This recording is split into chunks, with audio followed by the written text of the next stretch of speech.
अब प्रधानमंत्री नरेंद्र मोदी 4 दिसंबर को देहरादून में एक जनसभा को संबोधित करेंगे। प्रधानमंत्री कार्यालय ने पीएम की जनसभा की तारीख को हरी झंडी दे दी है। चुनावी रणनीति के तहत भाजपा पिछले एक माह के दौरान पार्टी के सबसे दिग्गज नेताओं को मैदान में उतार चुकी है। बीजेपी के प्रदेश अध्यक्ष मदन कौशिक ने रैली को लेकर कहा है कि देश के प्रधानमंत्री नरेंद्र मोदी उत्तराखंड की राजधानी देहरादून आ रहे हैं। प्रधानमंत्री नरेंद्र मोदी की जनसभा देहरादून के परेड मैदान में होगी। उनके देहरादून आगमन की खबर से कार्यकर्ताओं में अपार उत्साह है। इस दौरान अन्य कार्यक्रमों की रूपरेखा पर भी विचार विमर्श किया जा रहा है।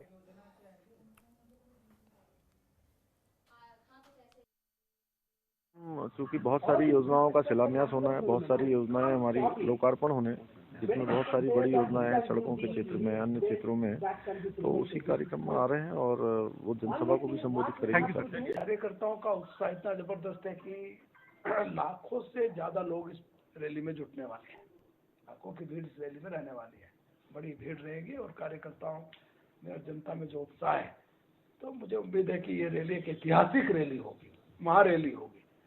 तो कार्यकर्ताओं के उत्साह और जनता का जिस प्रकार से मोदी जी के प्रति एक आदर का भाव है, खासतौर पर उत्तराखंड को लेकर जिस प्रकार उन्होंने 5 साल में उत्तराखंड को बहुत बड़े बड़े कार्य दिए हैं, तो निश्चित रूप से एक बहुत बड़ी चुनाव का जो आगाज होगा, बहुत बड़ी रैली के रूप में हम शुरुआत करेंगे।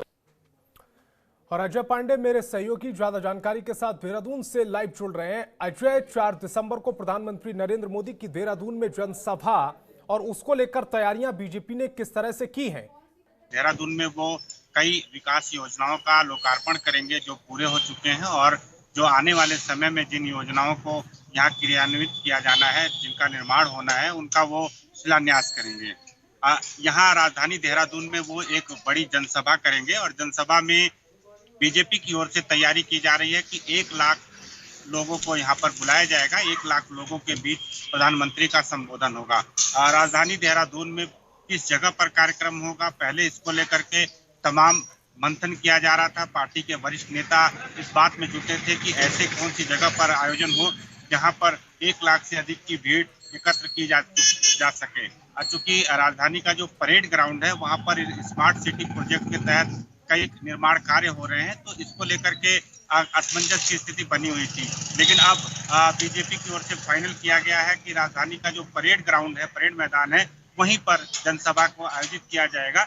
और जो भीड़ है उसको लाने के लिए, उसके लिए तमाम नेताओं को जिम्मेदारी दी गई है। ब्लॉक स्तर से लेकर के मंडल स्तर से लेकर के बूथ स्तर तक के जो कार्यकर्ता हैं, उनको ये जिम्मेदारी दी गई है। जो वरिष्ठ नेता है वो भी, उनको भी जिम्मेदारी दी गई है, चाहे हरिद्वार हो, टिहरी हो, देहरादून हो, पौड़ी हो।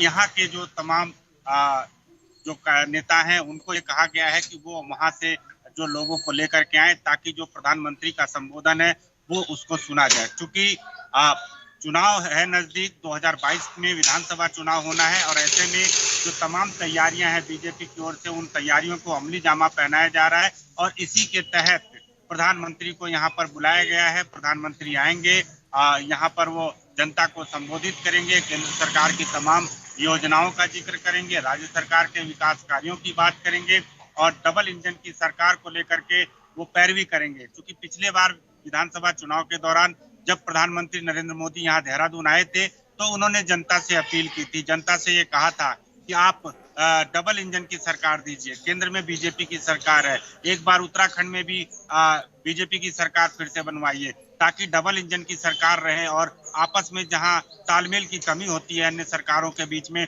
वो कमी यहाँ देखने को नहीं मिलेगी। दोनों सरकारें मिलजुल करके उत्तराखंड के विकास को आगे बढ़ाएंगी, विकास की दिशा में आगे काम किया जाएगा। और एक बार फिर से प्रधानमंत्री जब यहाँ आएंगे तो इसी अपील को दोहराएंगे, यही बात बताएंगे कि आपने देखा कि डबल इंजन की सरकार रही, हमने किस तरह से उत्तराखंड का विकास किया, यहाँ पर किस तरह से हम काम कर रहे हैं। तमाम केंद्रीय योजनाएं यहाँ पर हैं, चाहे 4 धाम विकास परियोजना की बात करें, ऑल वेदर रोड की बात करें, या रेलवे प्रोजेक्ट की बात करें, चाहे ऋषिकेश से कर्णप्रयाग तक रेल पहुंचाने की जो योजना की जा रही है, उसके साथ साथ तमाम अन्य जो और जो कार्यक्रम हैं, अन्य जो योजनाएं यहाँ पर क्रियान्वित की जा रही है, उन योजनाओं को लेकर के, चाहे केदारनाथ धाम में पुनर्निर्माण का कार्य हो, बद्रीनाथ धाम के प्रोजेक्ट हों और बाकी अन्य जो प्रोजेक्ट यहाँ पर चलाए जा रहे हैं उनमें किस तरह से तेजी से काम हो रहा है, इन सभी बातों का प्रधानमंत्री जिक्र करेंगे।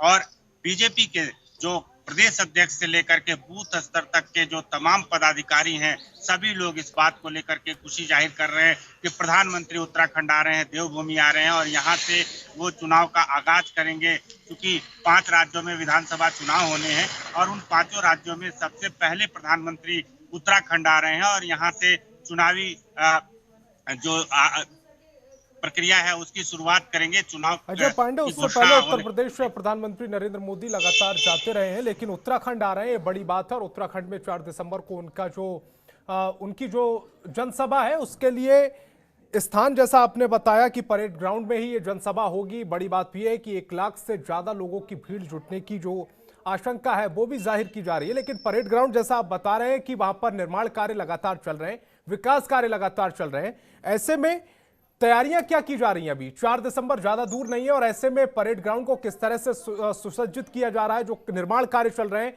उसके बीच कैसे जनसभा मुकम्मल हो पाएगी, पूरी हो पाएगी?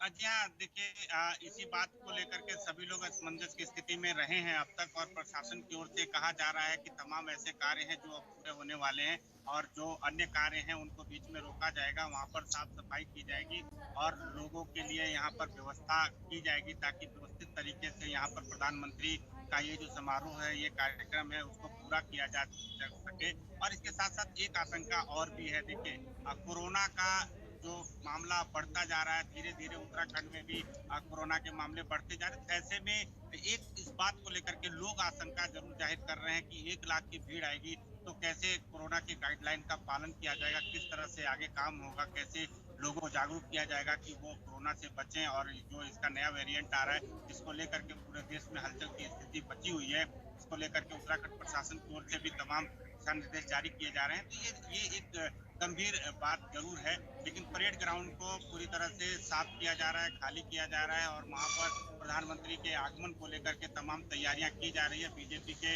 वरिष्ठ नेताओं ने वहां पर दौरा किया है, जिला प्रशासन की टीम ने भी जिलाधिकारी की मौजूदगी में वहां पर दौरा किया है और तमाम चीजों को देखा है। और ये कहा जा रहा है कि 4 दिसंबर से पहले सारी व्यवस्थाएं दुरुस्त हो जाएंगी ताकि प्रधानमंत्री की जो रैली है वो वहां पर आराम से हो सके और कोई बाधा ना उत्पन्न हो सके। और बीजेपी की ओर से जो है जो तैयारियां हैं, जो तमाम पदाधिकारियों को जिम्मेदारी दी गई है, वो सभी लोग अपनी जिम्मेदारियों पर खरे उतरेंगे। और जो भीड़ है, भीड़ एकत्र करने के लिए, लोगों को बुलाने के लिए जिस तरह से नेताओं को जिम्मेदारी दी गई है, वो लोग ये कह रहे हैं कि जो हाईकमान की ओर से दिशा निर्देश है, प्रदेश संगठन की ओर से दिशा निर्देश है, उसका वो पालन करेंगे और भारी तादाद में लोग यहाँ पर पहुंचेंगे। और सबसे महत्वपूर्ण बात यह है कि जब प्रधानमंत्री का संबोधन होता है, कहीं भी होता है पूरे देश में, तो अपने आप ही काफी संख्या में लोग उनके संबोधन को सुनने, उनको देखने, उनको नजदीक से जानने के लिए जरूर पहुंचते हैं। ऐसे में राजधानी देहरादून का जो परेड ग्राउंड है, इस ग्राउंड में भी भारी तादाद में लोग आएंगे, इस बात से इनकार नहीं कर सकते। लेकिन जो आशंकाएं हैं, जो और दिक्कतें हैं, ये बनी हुई हैं और बीजेपी की ओर से, जिला प्रशासन की ओर से कहा जा रहा है कि जल्द से जल्द सारी व्यवस्थाएं दुरुस्त कर ली जाएंगी और प्रधानमंत्री का जो संबोधन होगा उसमें भारी तादाद में लोग यहाँ पर आएंगे, उनको देखने आएंगे, उनको सुनने आएंगे। और प्रधानमंत्री एक बार फिर से जनता से अपील करेंगे कि आप डबल इंजन। अजय, प्रधानमंत्री नरेंद्र मोदी की जितनी लोकप्रियता है और उत्तराखंड में भी जिस तरह से लोग उन्हें फॉलो करते हैं, उसको देखते हुए भीड़ के आने का जो अनुमान है वो लगा पाना थोड़ा मुश्किल है। लेकिन 1 लाख से ज्यादा की तैयारी करके प्रशासन अगर चल रहा है, अगर बीजेपी ऐसा मान के चल रही है तो अच्छी बात है। लेकिन परेड ग्राउंड क्या सही जगह होगी, ये सवाल बना हुआ है। अजय, आप हमारे साथ बने रहिए, आगे भी आपसे अपडेट लेंगे। खबरों के निष्पक्ष विश्लेषण के लिए सब्सक्राइब करें Jantantra TV and press the bell icon. Never miss any update.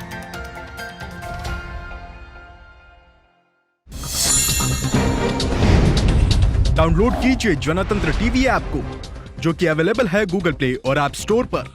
अधिक जानकारी के लिए अभी डाउनलोड करें।